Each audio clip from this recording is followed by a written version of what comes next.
And there we go. We are now recording. So we're going to jump in. We're going to get started. And I'm going to introduce you to some really great people who are the reason I come to work every day. And that's some of our students. So we have a couple of orientation leaders on the line who are here. And I want to quickly just ask for them to introduce themselves. They will be available towards the end for questions that you might have that you want a student perspective, but I just want to introduce Fatima. Fatima, if you just want to say hello.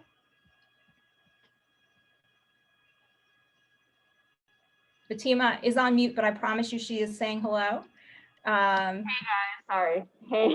There we go. Hi, my name is Fatima. I'm a junior and I'm an orientation leader. What are we supposed to say? I'm studying political science with a minor in Africana studies. I run 3 organizations on campus. And yeah, hello, welcome. Great, thanks Fatima. And then also I want to introduce Danny. Danny, you want to say a few words?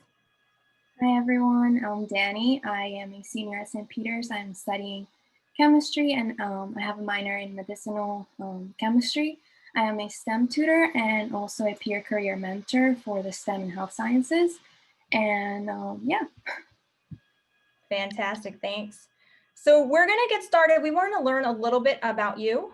And so we're going to ask you to participate in a poll with us. So just really quickly, tell us, let's learn about you. Are you a transfer student or a first-year student, or you don't really like labels, so you don't want to tell us? So just select what best describes you. All right, we'll give you one more second if you're still deciding.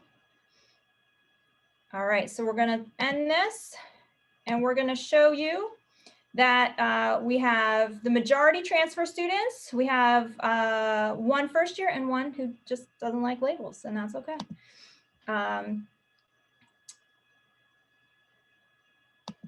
All right, so then let's go to our next question.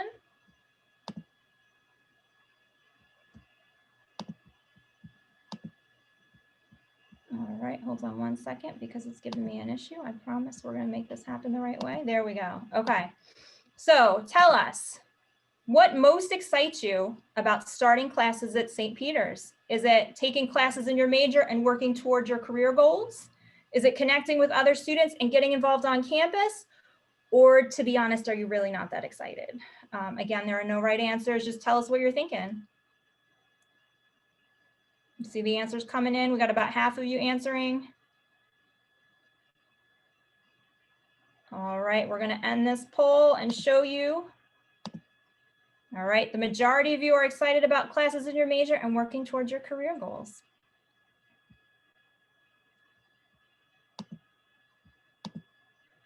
All right. The next one, Danny, I'm going to ask you. Oh, wait, hold on. There we go. I'm going to ask you if you could handle this one. Let's see. I have. Can you see it? There you go. Okay, if you had to eliminate one of these foods from existence, which would it be? Pizza, tacos, or empanadas? That's actually a very tough choice because I like all of them. I don't know. None. This question is not even, it's not even fair. Let's just wait. Should I, okay. All right, I'm going to share the results. Wow. Wow, that hurt a little bit. It does hurt a little bit, right? Yeah, I'm having a tough question though. All right. Last question, Danny, I'm going to ask you if you can do this one as well.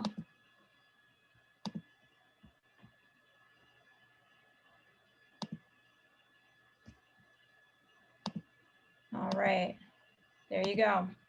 Which French fries are the best? McDonald's, Burger King, Wendy's, Checkers, or Chick-fil-A? Well, I would say McDonald's. I think pretty salty, balanced. All right.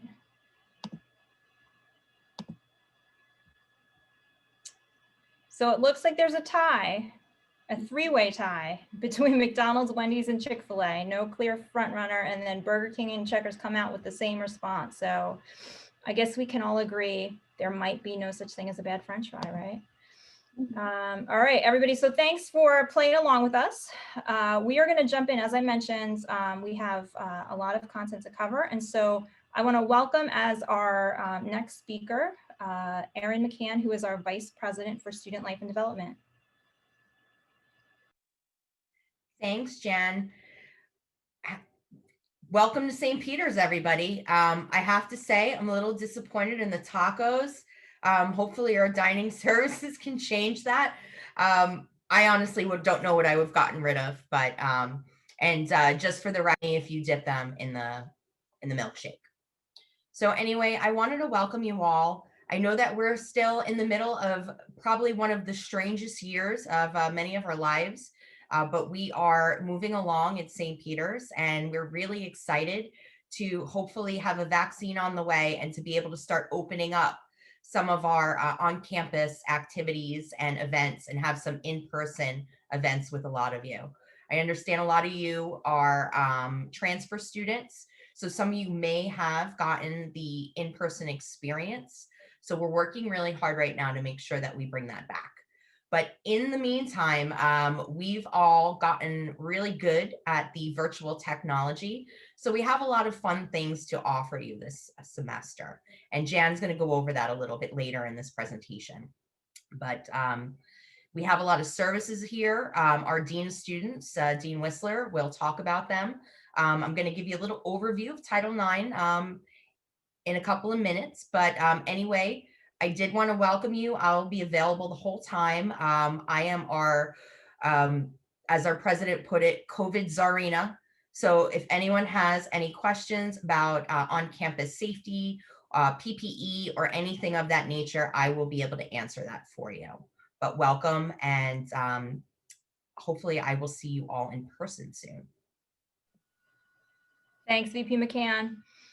So now our next speaker is going to talk to you about academic expectations and support. So please welcome Tracy Chacon. Good afternoon, everyone. As Ms. Reimer introduced me, my name is Tracy Chacon. I'm the Associate Dean for Academic Engagement and Student Success. And I'm just gonna go a bit over about your academic expectations, what to expect, resources available for you as a student. So we can just get started. So, you know, the university experience is all about you. And as the saying goes, your life is what you make it. So your time at St. Peter's University, though remote, is meant to enrich your life academically, socially, and spiritually. So while we are operating remotely, we are still available to students Monday through Friday, 9 a.m. to 5 p.m., sometimes a little beyond that, you know, depending on the case. And we are here to support you every step of the way to prepare you for your career, to enrich your experience altogether, and also just to help you navigate through your experiences. So, you know, right now we are remote, so this is all new for everyone, but, you know, gladly we've already had a semester's worth of it and we've learned a lot from it. So we are just here to provide you with the necessary information to get you started on the right foot and hopefully a much better experience for you for this semester. So just want to talk a little bit about your advising. So each student will be assigned an academic advisor based on their major. As new students, you will get an advisor within our office. So my transfer students, I will serve as your co-advisor along with your major advisors. My first year students, you will be getting one within our area. So if you are in a special program or if it's within your major, you will get a success advisor within our office. You will also get a career coach to help you navigate your career goals. Okay, so our academic programs and the requirements to complete your degree from St. Peter's University are made up of 120 credit hours. So 60 credits of those are towards our core curriculum or general education courses such as composition, math, philosophy, history, etc. Major courses are composed of about 60 to 66 credits. Minor courses are about 18 credits if you have any. And if those credits still don't add up to 120, you can take any free elective courses that you need in order to complete that 120. So your first semester as a first-year student, you have to complete English composition, mathematics, and the rest are towards your core or your major. My transfer students, you've mostly completed these courses at your previous institution, but if you have not, then these are the courses that you were registered for. So we typically like to see our students register for at least 15 credits each semester to ensure that they complete their degree on time. Which brings me to our campaign called Think 30. So we encourage students to complete 30 credits per year so that they can graduate on time. Graduating on time will help students save money and reduce debt, and it also helps you get started with your career much sooner. If you have any transfer credits, AP, International Baccalaureate, as well as CLEP credits that you've taken, we do grant advanced placement credit to those students who have obtained them. Transfer students, obviously the courses that you've taken at your previous institution have been evaluated and will transfer over to St. Peter's University. Those credits will be reflected on your account typically after the add drop week, which is a week after classes begin. So once the semester settles down after add drop week, those credits will start to populate on your account and your anticipated completion date will be updated as necessary. Okay, and jumping right into our add drop period. So our classes begin next Wednesday, January 27th, and you have a week from that point to add or drop any classes without any repercussions to your transcript. So students who want to add or drop a course must meet with an advisor through Zoom to adjust their schedule. So as new students, you do not yet have access to do this, but your semesters going forward, you will be able to do this on your own. But we will be available through Zoom, and that link will be sent out to you through your St. Peter's email. So if you have not yet already done so, please make sure that your St. Peter's accounts are up and running and that you've already reset your password. So dropping courses after the add drop date is called the withdrawal period. So after February 3rd, we are entering the withdrawal period, and you do have the option of withdrawing from a course during a semester. And the last day to withdraw would be April 21st. So if you are in danger of failing a course, or if you think that you could do better in a future semester, you can always withdraw from the course, but it will remain a part of your academic record and will be shown as WD on your transcript. So you just want to make sure that you're also not withdrawing from too many courses. Speaking of withdrawal, that could be a reason for a delayed graduation. So these are things that that can keep you from graduating in a timely manner. So one is failing a class due to absence. So while we are remote, your professors will still be keeping your attendance. So please make sure that you are attending your classes. So our absence policy is that you cannot exceed the amount of class absences based on the class meeting. So if your classes meet on Monday, Wednesday, Thursday, you are allowed 6 absences throughout the semester. And on Tuesdays and Fridays, you are allowed 4 absences. So if you have exceeded this number of absences, you may be given a grade of FA, which is essentially equivalent to an F. And at that point, that will also be reflected on your transcript. So if you are given a grade of FA, please make sure that you do withdraw from that course so that the WD will show up on your transcript and does not affect your GPA as opposed to an FA. The late stop number 2 is a leave of absence. So sometimes our students find that they must interrupt their college studies. So it could be due to family obligations or other personal reasons, sometimes financial. And we do understand that. So you should discuss the situation with your advisor as well as your dean if necessary. And in cases where a leave of absence is not possible, you should then follow our procedures for a voluntary withdrawal from the university. Okay, and the difference between an approved voluntary withdrawal and unapproved is mainly for financial aid purposes. So if you stop attending courses halfway through the semester and your faculty have reported a last date of attendance for you, The university is required to return a portion of your financial aid based on that last date of attendance, which may result in a balance for you. So you always want to make sure that you submit the proper paperwork, whether it's a course withdrawal or a full load of your withdrawal, you want to make sure that this is done. But again, as I mentioned, this is also something that may prevent you from graduation. So you want to make sure that you communicate this information with your advisor or somebody from within our office so that we can advise you properly. And more on the delayed stops is probation and suspension. So our students are held to an academic standard. You must obtain a GPA of 2.0 or higher each semester to remain in good academic standing. If you are a first-year student, you are required to maintain a GPA of 1.8. So anywhere between 0 to 29 credits, you are still considered a freshman. So your GPA can be 1.8. So anyone above 29 credits, so 30 or more, are held to that 2.0 standard. So with academic suspension also comes financial aid suspension. So you want to make sure that you're maintaining good academic standing throughout. Delayed stop number 3 is if you decide to withdraw from a course and you didn't make it up in another semester or during summer or winter, it could prevent you from graduating on time. So as I mentioned earlier, we typically recommend that students take 15 credits each semester or at least 30 credits per year. So you can break that up however you want to. But this is a quick overview of it. So 15 credits each semester, fall and spring, will equal to 120 credits and will allow you to complete your degree on time. So for transfer students, typically, it's about 2 years for you to complete your degree. So within your junior and your senior year, the 60 credits that you need to complete your degree. Okay. If you withdraw from a course in your freshman year, that leaves you at 4 courses, which is equal to 12 credits. And if you don't make it up all throughout, as you can see, your total credits end up at 117, which makes you 3 credits short for graduation. So you just want to make sure that you are mindful of that.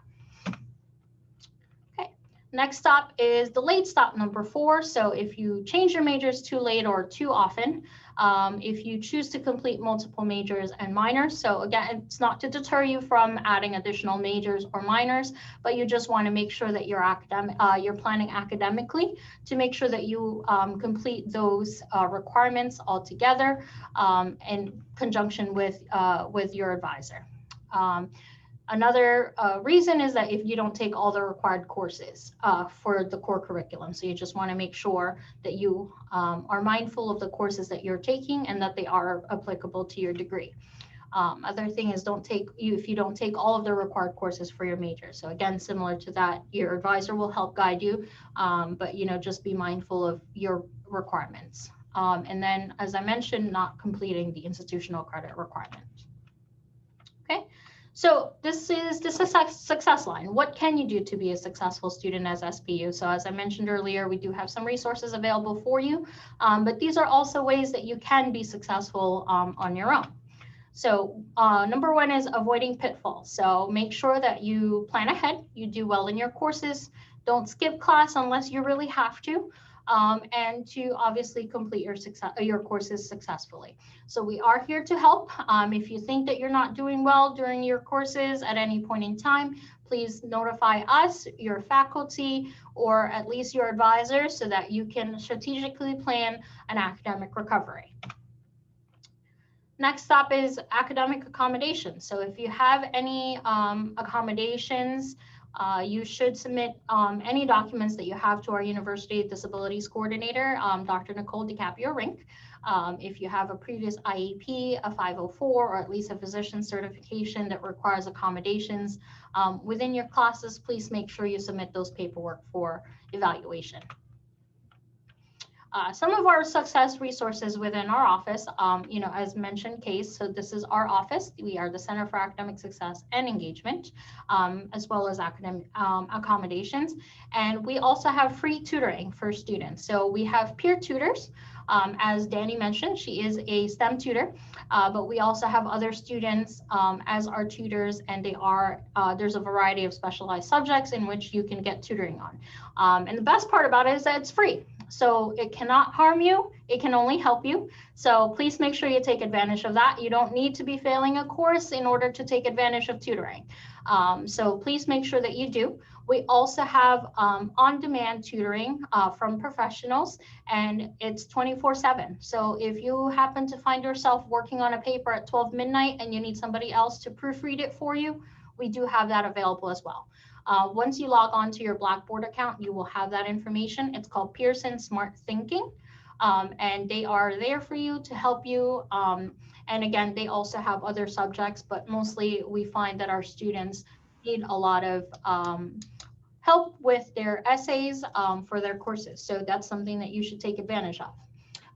We also offer workshops. So this is to help you personally as well as professionally. And we collaborate with a lot of different departments on campus to help you, navigate, again, your college experience, and to also just help you develop more as far as your skills. One exciting thing that we are going to launch this semester is what we call EAB Navigate. So this is a way to streamline our appointment system, a way for you to have a quick overview of your academic progress, as well as information on how you can message your and communicate with your faculty and everyone else on campus. So we are launching this, and there are some intense incentives as far as downloading the app. So please make sure you keep a lookout for our email with that. And we are very excited to have this on campus, and we hope that you like it too. Other resources for you are your school deans and your faculty. So again, if you find yourself, in an academic pitfall, please make sure that you reach out because we cannot help you if we don't know what's going on. So please make sure you do not hesitate to reach out to us regarding any difficulty or concerns that you may have.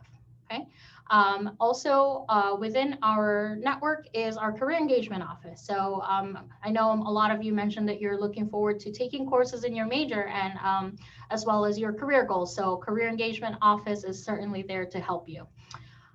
Next, if you find yourself, overwhelmed by your experience or just needing additional assistance, our counseling and psychological services are available for you.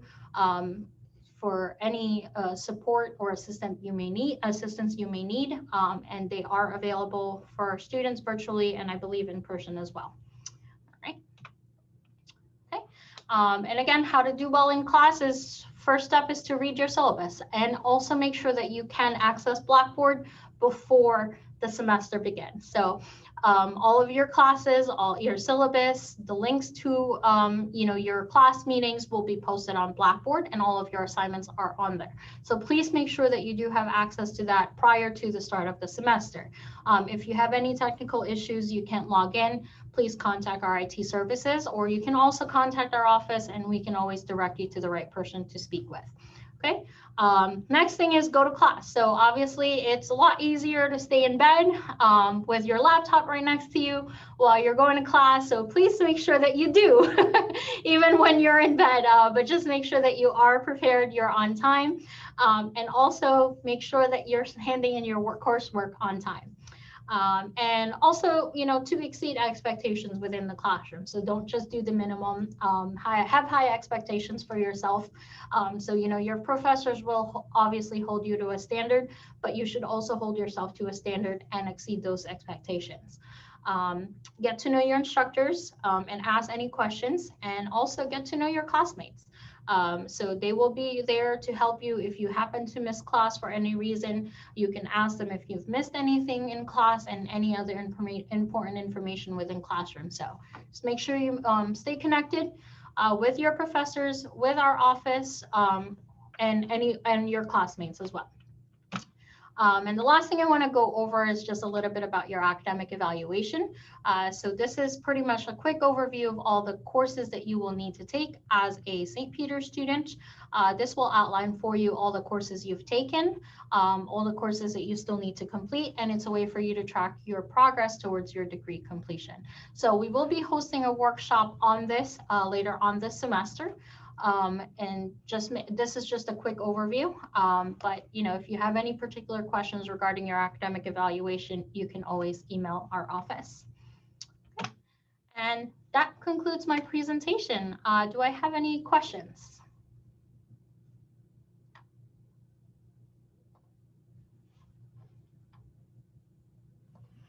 So don't be shy. If you have any questions specifically about academics or your course schedule or things like that, now is a perfect opportunity to ask them. And if you don't want to be on a mic, you can certainly drop it right in the chat box. I think I've met with most of you, and I know that you know, some of your course questions were already answered during our meetings, but you know, I'm always available via email regarding any other questions that you may have. I just want a quick plug to any first-year student who have not yet taken their placement test. Please make sure that you do that because I cannot create a schedule for you until you have done so. So please make sure you do. It does take 24 hours for your account to be generated in order for you to have access to Blackboard and your email. So please make sure that you do it at least by Tuesday the latest in order for you to be ready for your classes by Wednesday. So I think for the most part, everyone in this call has already been registered. Yeah, so I mean, if you have any other questions or if you have trouble accessing the placement test, please make sure that you do give me a call or email our office information. I will drop in the chat for you. You can always give us a call from there. All right, I think you did such a thorough job that nobody has questions right now. So thank you so much for that. We are going to jump into our next topic. If something does come to mind and you find that you have a question, just know that there will be opportunity at the end of the session to ask a question as well. So we're going to jump in to campus life and student support. And so I'm going to welcome our next featured speakers, our Dean of Students, Travis Whistler, and welcome back VP McCann. Great. Thank you, Jan. All right, let me get this up and going.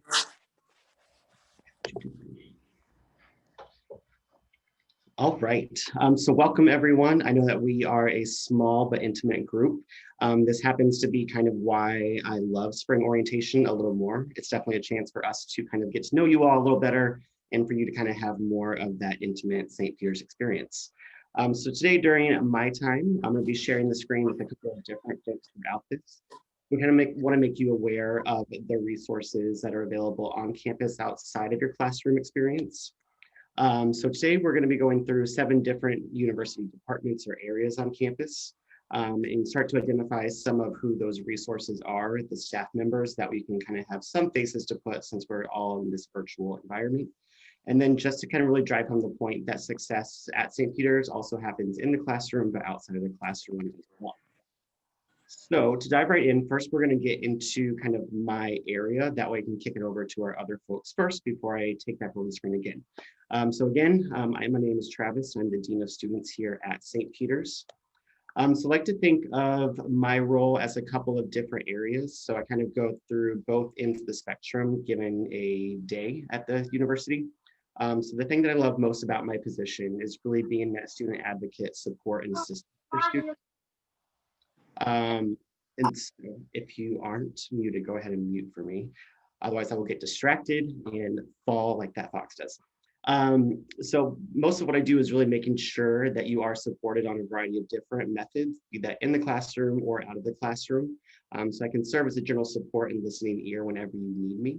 But on the other end of the spectrum, which I think most people really think of when they think of a dean of students, is more of that student conduct and those policy violations. So I'm going to go through both of those that we kind of have an idea of what I do. But at the end of the day, really my position is a catch-all. So if you're ever lost and not sure where to go or have a question, just reach out to me and I can most likely help you directly. And if not, then I will just get you headed or pointed in the right direction. So a big part, like I said, was the violation part of my position. And so I know that in the online orientation experience, you went through some of those policy violations already, mainly centered around alcohol and drugs. But one of the ones that has definitely popped up most for us right now is the COVID-related expectations that we have on campus. Never did I think I'd be talking about a pandemic and saying COVID every day of my life, but this is the world that we're in right now. So to kick us off, you will be sent a Cura Personalis contract after orientation. So this is just an online form that all students are required to fill out. So it kind of outlines what the university is doing as far as our COVID precautions and then what your responsibilities and expectations are for that. This has been super helpful for fall semester. That way everyone that's a part of the community knows what to do. And so we have our staff and students and faculty filling it out so everyone's on the same page to make sure that we can help fight COVID. Another big component that we are doing is the Campus Clear app. So if you haven't done this already or heard about it, this is a health screening app that we can use. So it's just on your phones. It's a free app, and by no means is this a COVID test. Students were getting confused that this was kind of what we were deeming to be appropriate for COVID or not. But again, this is just a health screening app. So it allows you to go in every single day and just look at your symptoms to see if you have any possible symptoms of COVID. And so you do that every day, and in the event that something does pop up, we can get you in touch with health services. And so that's a free resource for you to kind of just talk through our protocols and with our nurse just to see how you're doing and make sure that you have direct access all the time. The app is super easy. It sends you push notifications every morning. So at 8 a.m. usually you kind of get that notification that you need to fill it out. So again, super, super simple. It takes about 5 seconds of your day, so not a big thing at all. We are taking a strict approach with COVID. So we try to be a little more educational on our front when it comes to other policy violations. But with COVID, just due to the pandemic and due to the heightening part of the pandemic, we are taking everything very, very seriously. So some of our more serious things that we've had to kind of deal with last semester were kind of quarantine violations, visiting other residence halls that you don't live, and also hosting a party. So just know that we are not out for blood, if you will, but we really just are doing everything that we can to make sure that we take a strict approach to COVID. That way everyone at the university and in the community is safe. So in the event that you ever find yourself in kind of dealing with our student conduct process, I want to give you a quick overview of how it works. That way you know what to expect. So any student might be kind of getting involved with our student conduct process if there might have been an alleged policy violation. So just because you're getting involved with the conduct process does not mean that you are necessarily guilty right away. So we take our innocent until proven guilty approach, and we're always objective with your hearing officer. So what will happen, so let's say you're living on campus or even off campus and you get kind of caught up in something that might go against the student code of conduct. What will happen is that you will get an email in your student account or student email saying that you might have been involved in an incident. And so that will be your charge letter. And so in that charge letter, you will get a meeting date and time to be able to talk with one of our conduct hearing officers. So that will either be myself or even maybe Aaron or someone that works in Res Life. So we have a team of conduct officers that are kind of on hand to hear cases. And so in that meeting, you will have it just be one-on-one. So you and the conduct hearing officer. And so they will go through what that time together will be. And then you'll have a chance to kind of explain from your perspective what happened. And then more of a conversation will happen back and forth to figure out what exactly happened. So we will make sure that we hear from you as part of that process. So once that wraps up and we have been able to meet with everyone, you will receive your outcome letter. And so you will also get that in an email. So it's pretty all cut and dry. This is all happening over Zoom for this semester, just to make sure that we are being safe with COVID and not kind of having any conversations in a closed environment for conduct. So super, super quick, but if you have any more questions about that or want to learn more, all of the student code of conduct is listed on the St. Peter's website. So just go to St. Peter's website, type in for the search bar, student code of conduct, and it should everything pop up right there. So that's kind of the quick and dirty of my position. But before we get into some other topics, does anyone have any questions about that?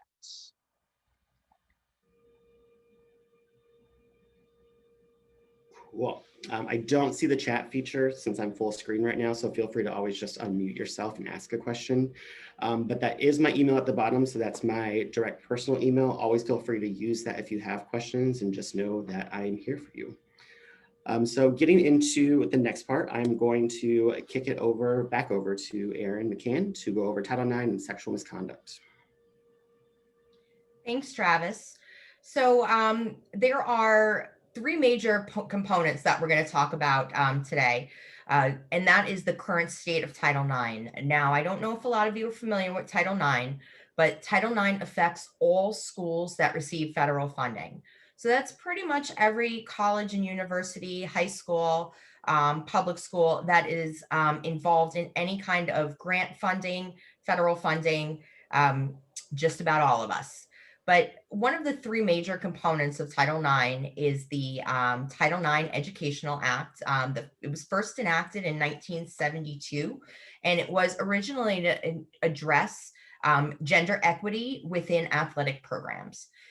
Since a lot has changed since 1972, the laws expanded thoroughly, and it encompasses more than just athletics. Now it covers any area within the educational institute, from everything from scholarships to access to services on campus, and then how you interact with not only faculty, staff, and other students, but how other students, faculty, and staff interact with you.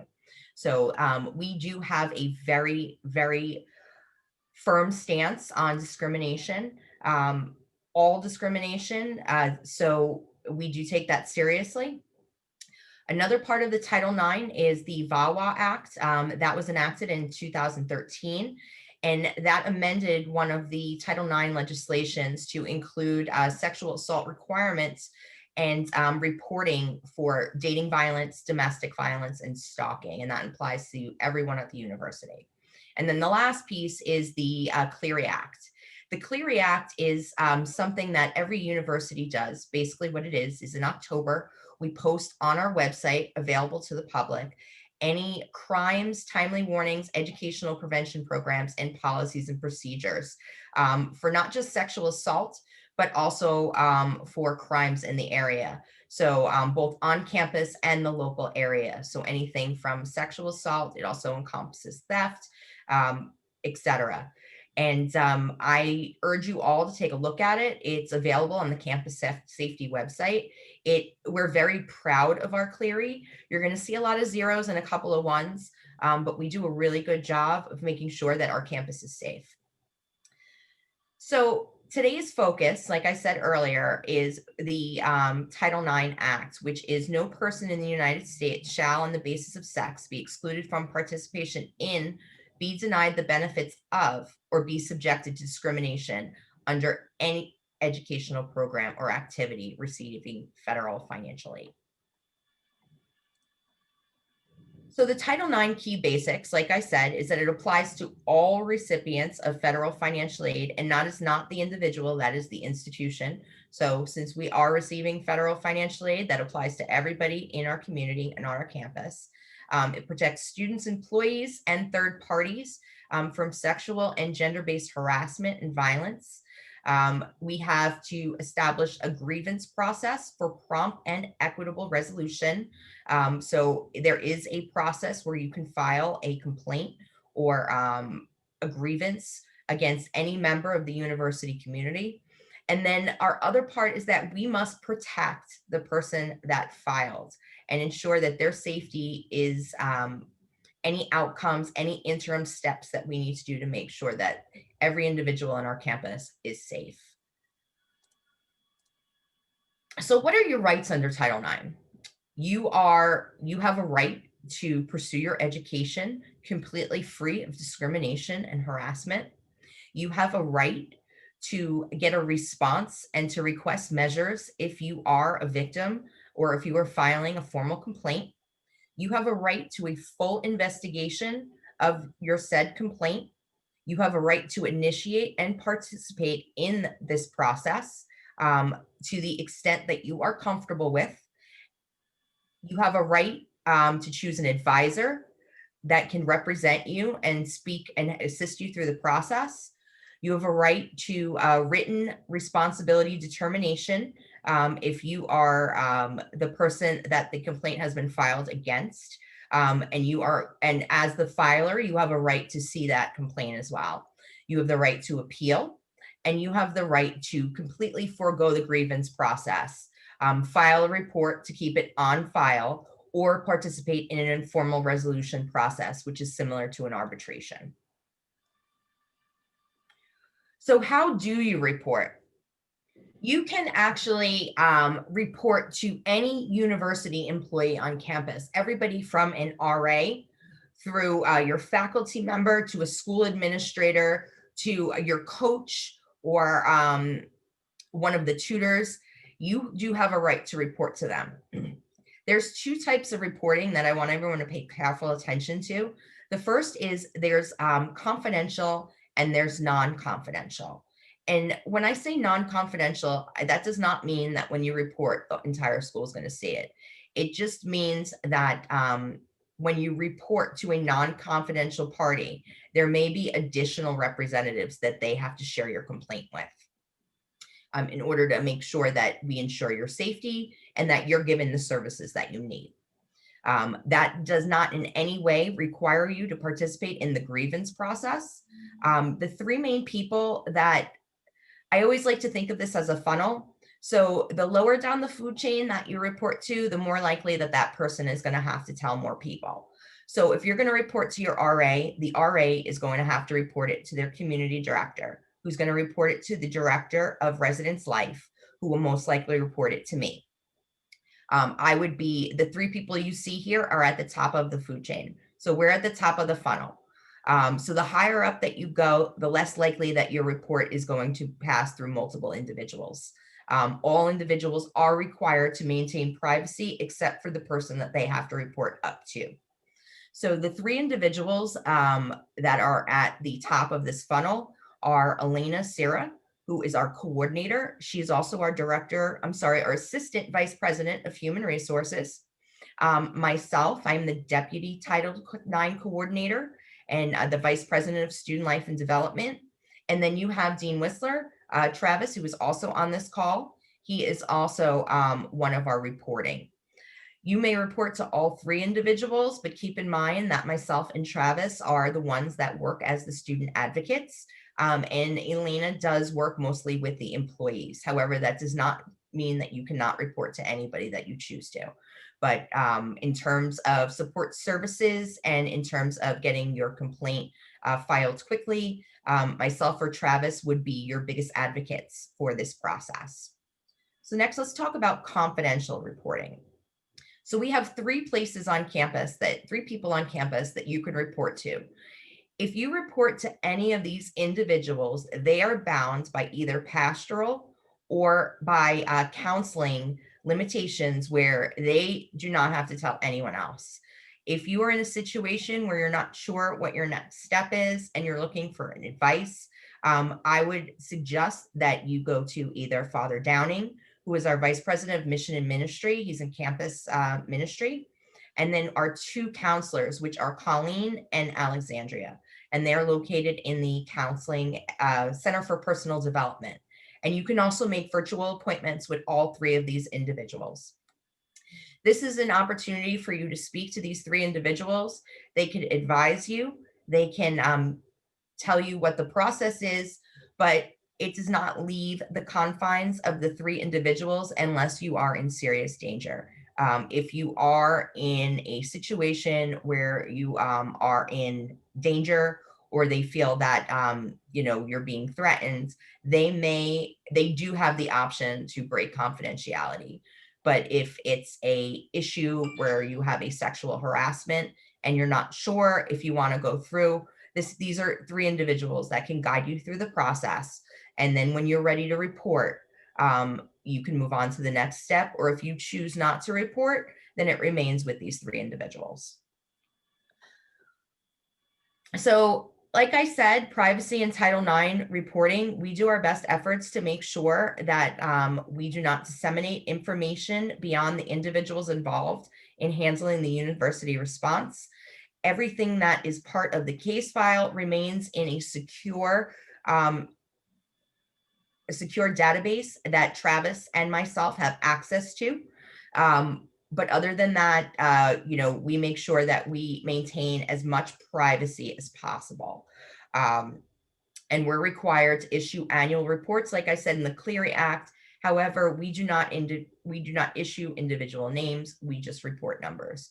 So nobody's name will be attached to a particular infraction on Title IX, and nobody will be reported on a particular infraction for reporting an incident of a violation of Title IX. So that's pretty much it for Title IX. This is my email. This is my direct email if you have any questions.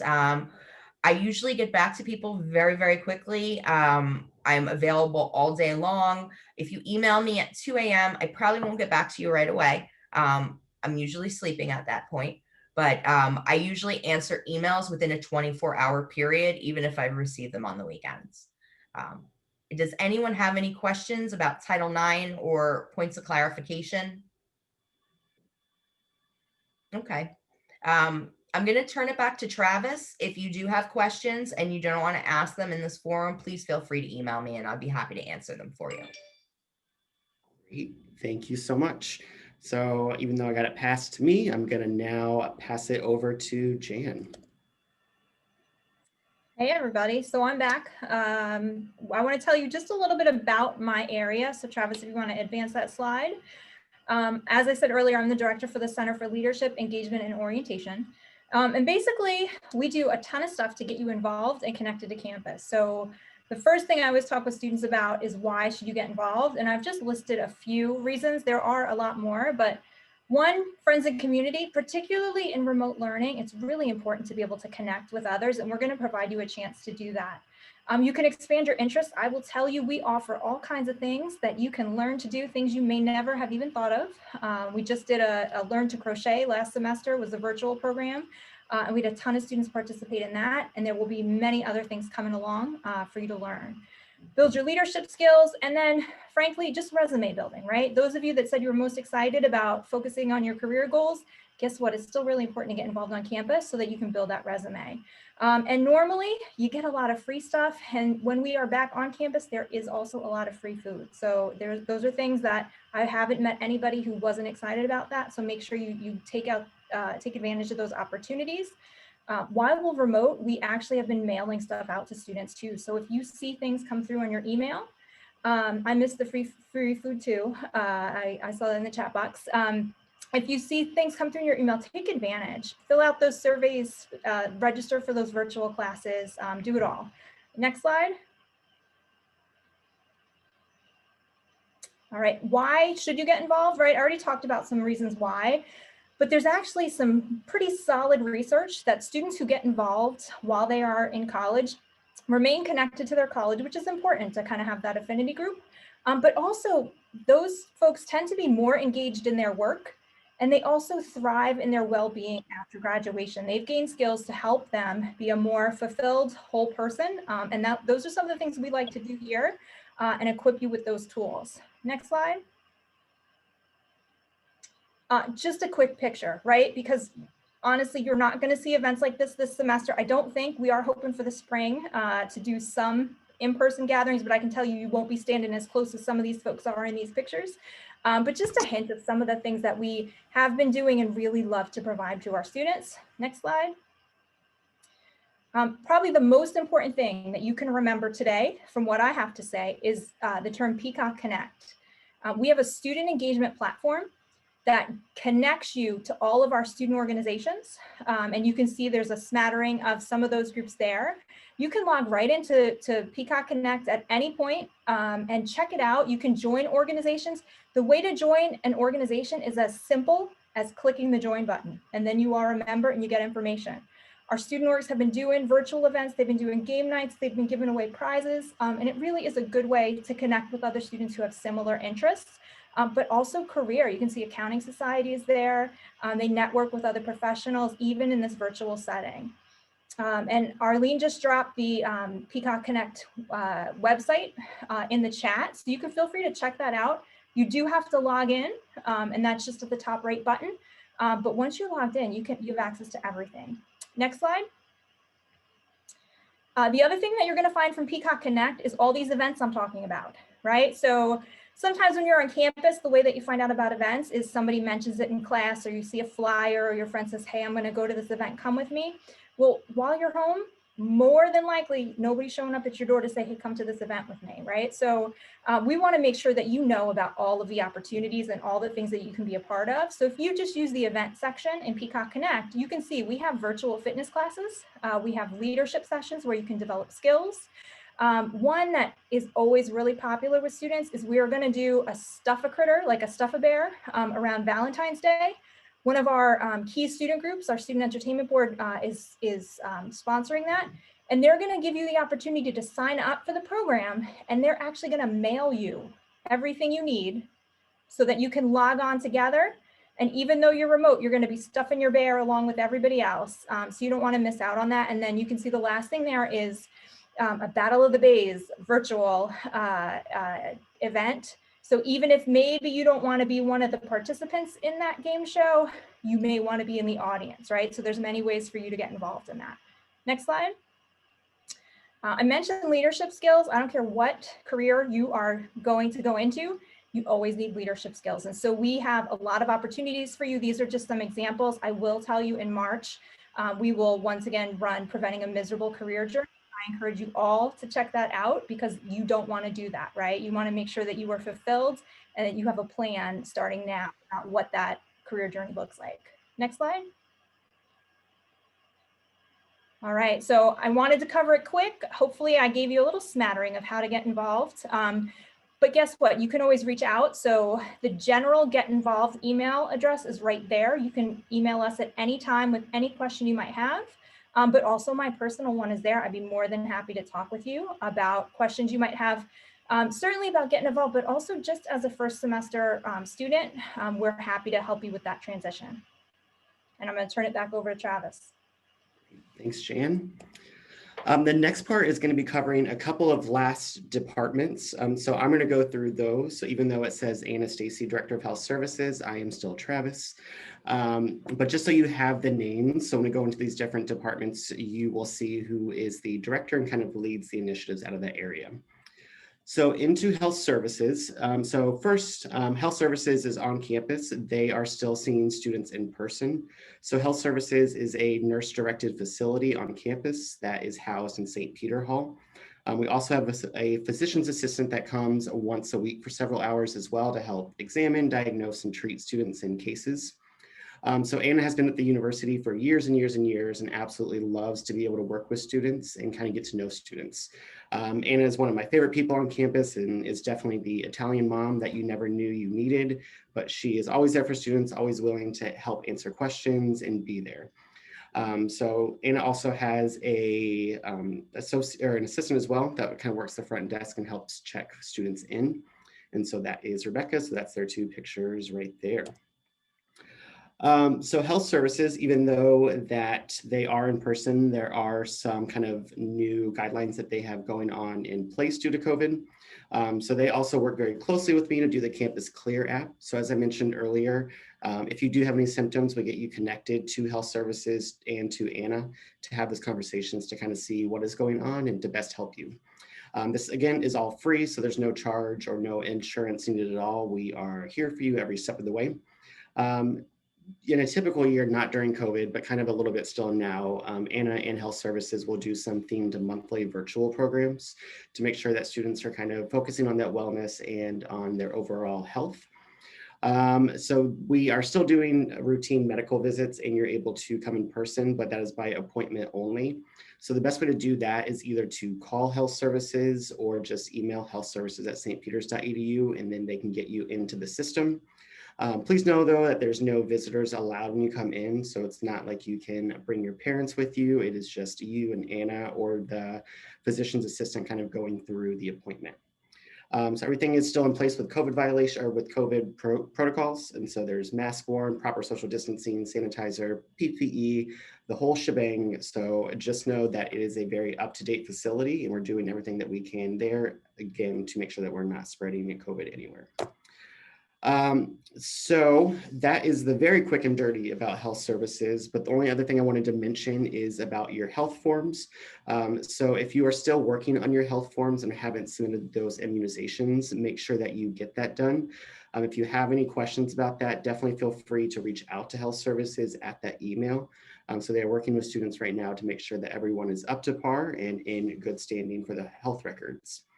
Before I go on to the next department, does anyone have any questions about health services? Cool. All right. So moving right along, the next area is counseling and psychological services. So we do know that's a mouthful, so that's why you often see CAPS at places. So if you ever hear CAPS or see CAPS, that is in regards to our counseling center. So right now, our CAPS is a 3-person kind of run machine. So Colleen is our director, and she has an administrative assistant, Gail, who is in the middle, and then our assistant director, Alex. So right now, they are doing appointments Monday through Friday from 9 to 5. Due to COVID, obviously, everything is remote right now. So I will kind of get into, do I get into that? I do. So that will be coming. I will explain a little more about how the telemedicine is kind of working right now for CAPS. But CAPS is completely free for students as well. So there is no insurance needed here. You don't need to kind of be already seeing a counselor offsite anywhere. You can just set up your appointment and start seeing one of the counselors on campus. So some of the services that they offer, it's mainly more individual counseling one-on-one. So that is you and one of our counselors, either Colleen or Alex, doing a session. Right now, most of our sessions are running either weekly or bi-weekly, just to make sure that we are providing as many appointments as possible for students. Obviously, right now is a very stressful time and a lot of anxiety is coming out of COVID. So we are doing everything that we can to make sure that you are supported on that end. They're also running several group counseling sessions focused on different topics. So they will be sending out weekly, well, sometimes bi-weekly or at least monthly emails. So make sure to look out for that, and they will give you a whole slew of their different offerings. So they do a great job on staying connected via email, and it's a great resource.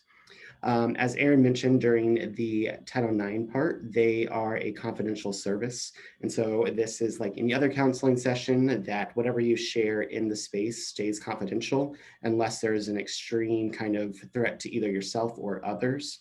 So just know that once you are seeing a counselor, it is like seeing a counselor off-site as well. Services are free and confidential as long as you are a registered student. Again, these are kind of the main areas that we see where folks are coming to the CAPS Center. So mainly focus on relationships issues, some family things going on, anxiety, depression, the whole slew of things that you would anticipate to see. But again, due to COVID, we are mainly seeing a lot of anxiety and depression come out. So our staff is very well equipped to help you or any of your friends that you would like to refer on to CAPS. And like I mentioned earlier, we are in a telemental health model right now, just based off of COVID. So we want to make sure that you are in a safe environment. So everything is running through a video model right now. And so it's extremely HIPAA compliant and confidential again. So it's like your typical counseling session, but it is just over video instead. So we used this going into all of last semester and heard great responses back from students, and it seems to be working well. So this is not permanent by any means,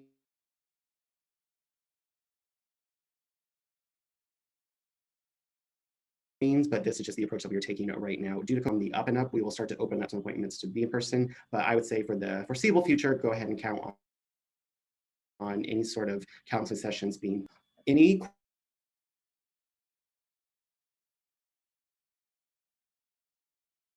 questions about CAPS or anything that they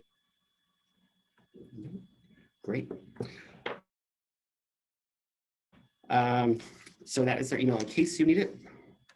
The next area is campus ministry. So this is a very prominent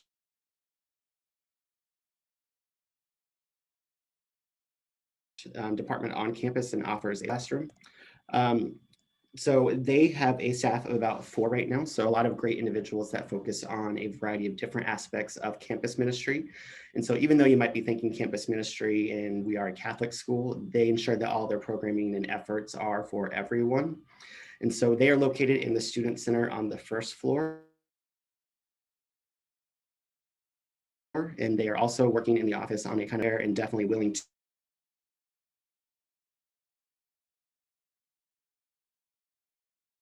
to engage with students for in-person, and they offer.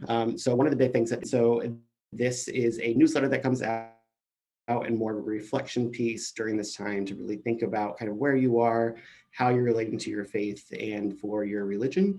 And so it's a great opportunity to kind of check that out and pause for a second and kind of have that time to reflect.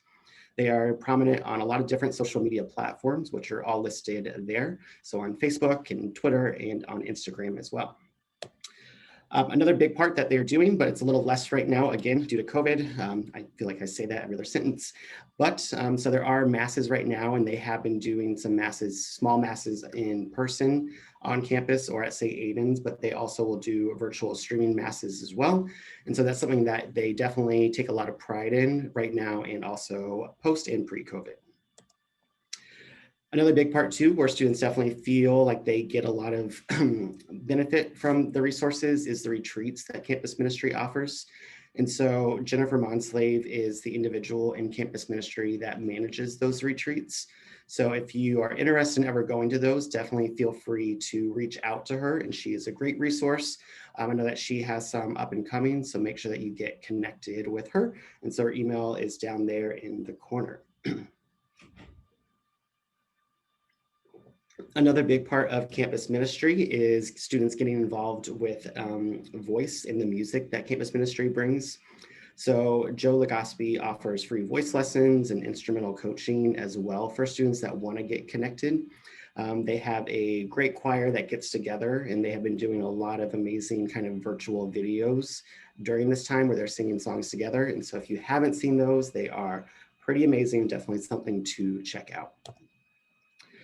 Another big part too is community service. Obviously right now it's a little less than what we typically do just due to COVID and what students are allowed to kind of navigate right now. But once COVID is kind of lessened again, there'll be a lot of service opportunities to make sure that you get connected to the St. Peter's community, the Jersey City community, and kind of the surrounding community in general.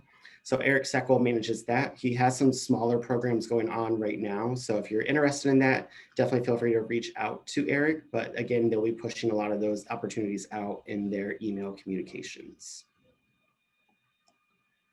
Awesome. So that is Campus Ministries email there at the bottom. Someone is always on that email, so you will get a response very quickly. And last but most certainly not least is campus safety. So I will kick that over to Erin, and she will quickly run through campus safety. If you just want to unmute yourself. There it is. Yes, I do. Yep. So our campus safety department is located in St. Peter's Hall, which is right between Millennium and Wayland, adjacent to our student center in the center of campus. They are a great bunch. We have 24/7 campus safety.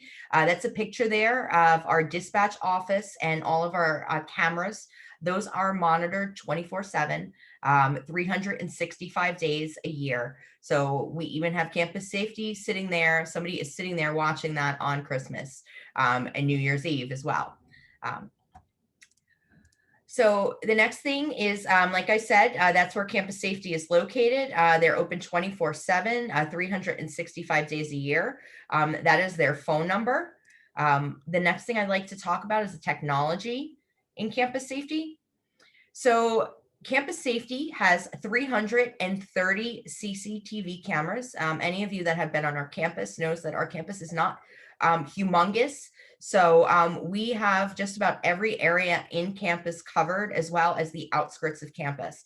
So campus safety officers will be able to see what's going on at all times. When you do get back to campus, or if you are a resident, you will receive a one card. The one card acts as a code to control all of the doors in and out of all the buildings. So your residence hall will be coded so you can get in your residence with your one card. All of your classrooms, the recreation center, the student center. So that's how we know who's coming in and out. There are daily reports showing us activity for the one cards, who's swiping in and out of buildings. And the buildings are locked 24/7. So you do need your one card. We have 19 code blue emergency call boxes. They're located all over campus. If you feel unsafe, or if you're in an issue where you need somebody's attention, then you would just hit one of those call block boxes. It sets off a extremely bright and vivid light on top that starts spinning around, and somebody will come to your aid immediately. And then the other thing that I want to tell you about is our RAVE emergency notification system. So This is the notification system that we use. Everybody is signed into it. I ask that you stay signed into it. We do not spam you with it. We make sure that we use it in a manner where you are given exact emergency notifications as they occur on campus. So one of the good things of the notification system is it also tells you when the school is closed for snow days. So you will get a text message and it will ring your phone and let you know if there's either emergency situation on campus, perhaps a fire, you can't go into a building, or if you have a snow day. So the emergency notification system is something that we make sure that all of people have access to. And then the last thing that I want to talk about with campus safety is our shuttles.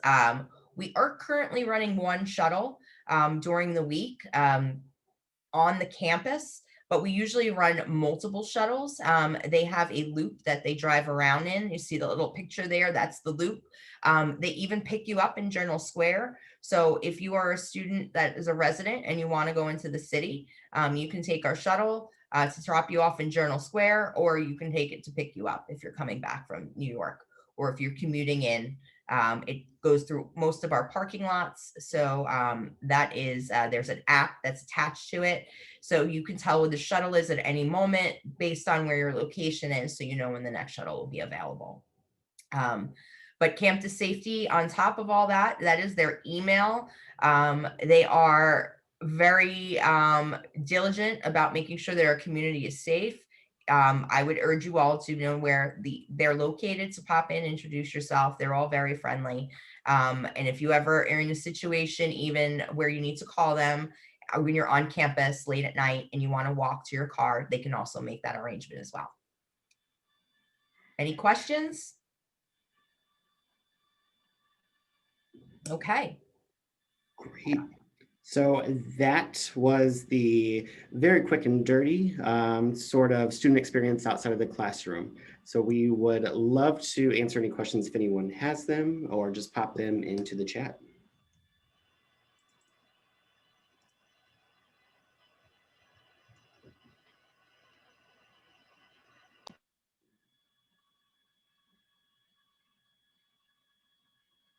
All right, well, seeing none, definitely feel free to reach out to me if you have any questions. You have my email, which is just twhistler@St. and I would love to kind of connect with you all, get to know you all a little better. Thank you so much. Thank you, Dean Whistler. I just want to give a chance if there are any other questions. Again, I think this is a crowd that really has their acts together, and either the presenters did a really great job covering everything, or you've already done your due diligence doing research and finding out the things that you need to know to start your classes at St. Peter's. I do want to acknowledge our orientation leaders. We've had a couple who are on the line with us. We've had at least 2 others join us from when I introduced the 2 in the beginning. So I'd just like to be able to maybe give them a second, and I'm totally putting them on the spot, but one of our orientation leaders, if you might just maybe share a couple of words of wisdom for our new students, and those words could look like, what's your favorite thing about St. Peter's? What's something that's been helping you through remote learning? You know, what's your advice you would give somebody starting? So orientation leaders, don't be shy. If you have a couple of words that you could share with the group, I'd appreciate it. I guess I can go. I would say since we're like, we have the pandemic going on and everything's remote, the best advice that I can give, because I know how tired I was this semester, and it was a lot harder than I thought. And you think you have all the time in the world because you're like, oh well, I'm home and all I have to do is log on to like my computer. So just make sure that you're doing like better time management, and that you're giving yourself as much time as you would give yourself if you were like commuting to school, or if you would have to like walk, like physically walk to your class. Like don't just be like, oh well, all I have to do is log onto my computer, so I'm gonna wake up 30 minutes before my class, because sometimes it's like, you know, you have connection issues, internet issues, things like that, and it doesn't work out how you would like want it to. I would also say to like write things down. For me, especially like writing things down so that I can see it makes me like remember things, and it's just easier for me to like organize stuff like that. That's great. Thanks, Fatima, for sharing that. Any other orientation leaders have a couple words of wisdom? Yeah, I saw a lot of the group here are transfer students. And as a transfer student myself, I think the best thing that St. Peter's, or one of the best things St. Peter has to offer, is that personal connection that you're going to have with your faculty and advisors. So just get to know them. They're always going to be there to help you and support you.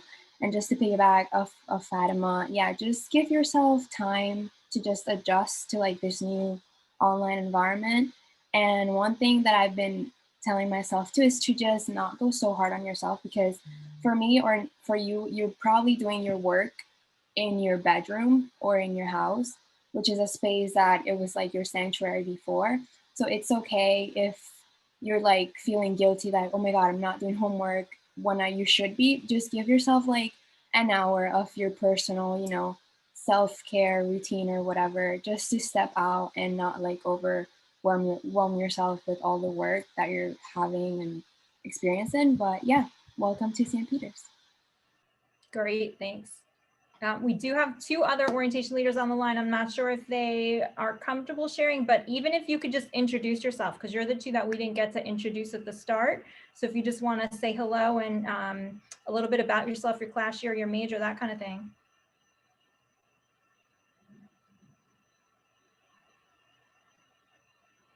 It looks like they don't want to do that. All right. I can go. There we go.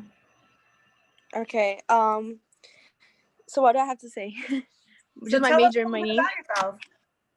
Okay, so my name is Valeria. I'm majoring in communications. This is my second year at St. Peter's, and I play volleyball. Fantastic. So a student athlete. I don't know if we have any other student athletes on the line for our new students, but certainly if you are a student athlete, you also definitely need to think about time management. Valeria, I'm sure you certainly have experienced that as well. Yes. Any words of wisdom you might like to share with the group? I will say time management, especially when you have like a side job besides school. Yeah, it's just like really important to, if you can get homework like ahead of time, like if you can get it done ahead of time, that's like really helpful, especially when you have like extra work to do. Like me, I'm taking care of my sister right now. Oh, there you go. Thank you so much for sharing that. And I told you all I'm putting them on the spot. I totally am. I have one more student who may be a little shy, but she has some really good things to share. And so I want her to introduce herself, but I also just want to let you know, there was a mention about some of the community service opportunities at St. Peter's, and this student's been heavily involved with our campus kitchen, which is one of the projects. So Leslie, if you just want to do a quick hello, that's okay. But if you do want to share anything about community service or what you've been involved in, please feel free. Oh, and it looks like Leslie was not shy. It looks like she's having some camera issues or some mic issues. All right, so I'm going to tell you a little bit about Leslie then. Leslie is amazing. She's one of our orientation leaders. And she was actually late to the call because she was at our campus kitchen getting a donation of food that was coming in. And so, one of the really cool things that we do at St. Peter's is we have a campus kitchen, which I think the term is called reclaims food. So food that otherwise would have gone to waste is collected. And we're talking about food, not that somebody's like half eaten or anything like that. We're talking about like the ugly vegetables at the grocery store. We're talking about kitchens that have made far too much and didn't actually put the food out to serve, but now have, a whole chafing dish of food. So that's repurposed, repackaged, and we have student groups that go down there and create packages for folks in our community that are needing some food, and it could look so many different ways. Folks who are hungry at this point, particularly, with the effects of the pandemic. And so that's a really fantastic thing that is happening. And that, if you are a student, that is something that's happening right now that you can help. Again, small groups, socially distance, we're taking every precaution, but we also want to make sure that the really cool things we do for our community don't stop because, of the pandemic. So Leslie is giving of her time and I'm going to speak for her, literally, is probably gaining so much from that experience as well. So even though she's serving others, she is gaining such a valuable experience from that. And just to be honest, the people who run the campus kitchen are really cool too. So you get to hang out with some cool people. All right, so those are our orientation leaders. I just want to one last moment ask if there's any other questions, any other things that you want to know. Now is your chance. It is your time. This is probably the first time we've run an orientation session where we haven't had any questions. So we want to give you a chance to ask a question if you have one. I just had one question. Hi, my name is Devian. I'm one of the transfer students. It's about the sports. Is the sports only for sports academic who have scholarships, or can anyone sign up? That is a great question. And I don't know if VP McCann's still on the line. Yes, I'm Hey, you here. want to fill that one? Yes, actually, there are scholarships available for students as they're incoming, but we also advertise walk-on positions if they're available in multiple sports. So you can come in as a walk-on. Being a walk-on means that you're not going to be scholarshiped your first year, but you do have an opportunity to, you know, if you perform real well, to get a scholarship, you know, in the remaining years. But yes, you do not have to formally be recruited. You can actually try out and come on as a walk-on. Great. And Okay. the other piece of that is if you are a student who really just kind of likes to be active, but maybe you feel like you're not cut out for, you know, NCAA athletics, there are opportunities. Again, this semester is a little different, but there are opportunities for you just to participate in recreational sports. And so that's for the student that, like, you know, likes to, you know, maybe throw a basketball around, maybe likes to play volleyball, but doesn't necessarily want to compete at the collegiate level. And so there will be opportunities in your future. Again, right now, we're going to say that most indoor sports are high risk to run for recreation, but there will be opportunities for you all to kind of take advantage of those opportunities to get involved and be active. And there's also ways for you to be active virtually. And so we have fitness classes that are available totally for free.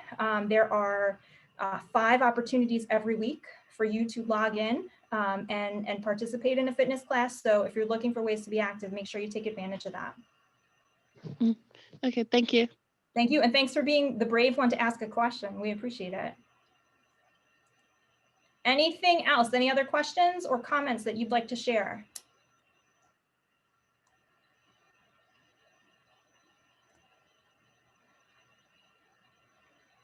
All right, well, it looks like this group is going to be completely prepared. And if you're not, you know where to go to ask your question. So I'm going to say thank you to all of our presenters. I'm going to say thank you certainly to all of our O team who came and were available today for our new students. And new students, I just want to say welcome one more time. And I know that you will do great things at St. Peter's. And I just encourage you one last time to make sure that you take advantage of the time that you have here.